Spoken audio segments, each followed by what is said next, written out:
காசா முஸ்லிம்களுக்கான சகோதரர்களே, காசாவுடைய ஸ்ட்ரிப் வந்து ஒரு சாதாரண நிலம் மட்டும் இல்ல. இது பாலஸ்தீனுடைய ஒரு பகுதி. நூற்றாண்டுகளாக முஸ்லிம்கள் வாழ்ந்த ஒரு நிலம். இஸ்லாமிய வரலாறாகட்டும், தியாகங்களாகட்டும், சபுர் பொறுமையாகட்டும் நிறைந்த ஒரு இடம் இந்த கஸா என்பது. இந்த நிலம் யாருடையது என்று கேட்டா, அகீதாவுடைய பார்வையில அல்லாஹ் சுப்ஹானஹு வ தஆலா சொல்றான், பூமி முழுவதும் அல்லாஹ்வுக்கே சொந்தமானது.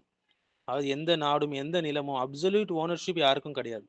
அல்லாஹ் யாருக்கு வேண்டுமானாலும் அதை கொடுப்பான், யாரிடம் வேண்டாலும் அதை எடுத்துக்கொள்வான். முஸ்லிம்கள் வாழ்ந்து பாதுகாத்த நிலம் அது ஒரு அமானத்.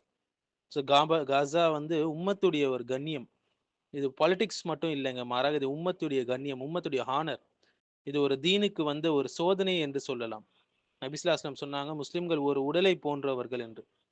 கஸால வலி என்றால் உம்மத் முழுவதும் அந்த வலியை உணர வேண்டும். இன்று கஸால எவ்வளவோ குழந்தைகள் கொல்லப்படுறாங்க, நிறைய தவறான விஷயங்கள் அங்க நடக்குது.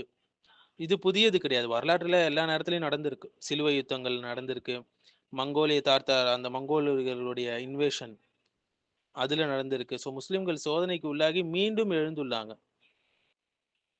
நம் தமிழ்நாட்டில் இருந்தாலும் காசா நமக்கு பொருந்தக்கூடிய ஒரு ஒன்று. ஏனென்றால் நம்ம முஸ்லிம்ஸ், நம்மளுடைய உம்மத் ஒரே உம்மத். துவாக்கள் ஆகட்டும், நம்மளால் முடிஞ்ச உதவிகள் ஆகட்டும் நம்ம செய்ய வேண்டும். உம்மத்துடைய இதயம் சகோதரர்கள், இந்த காசா என்பது வெறும் அது ஒரு நிலம் சம்பந்தப்பட்ட பிரச்சனை மட்டும் இல்ல, நம்ம ஈமானை சோதிக்கக்கூடிய ஒரு இடம் அது. வரைபடத்துல மேப்ல வேணா அது ஒரு சிறிய பகுதியாக இருக்கலாம். அல்லாஹ்வுடைய கண்களில் அது ஒரு சபருடைய நிலம், ஒரு ஷஹாதாவுடைய நிலம், உம்மத்தின் கண்ணீர் அது நிரம்பிய ஒரு இடம்.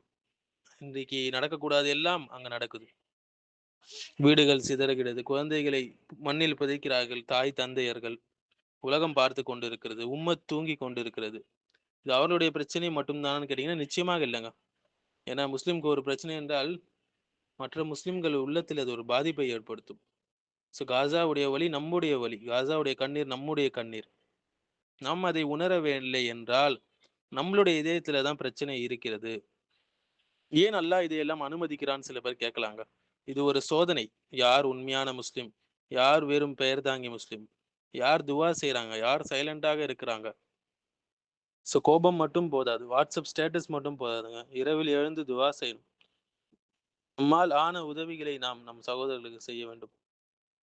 அல்லாஹ் நம்மை கேட்கலாம், உன்னுடைய சகோதரர்கள் அங்கே அழும்போது நீ என்ன செஞ்சா என்று கேட்கலாம். இது நம்மளுடைய ஈமானுடைய கண்ணாடிங்க, உம்மத்துடைய நிலை, மறுமையுடைய நினைவூட்டல்.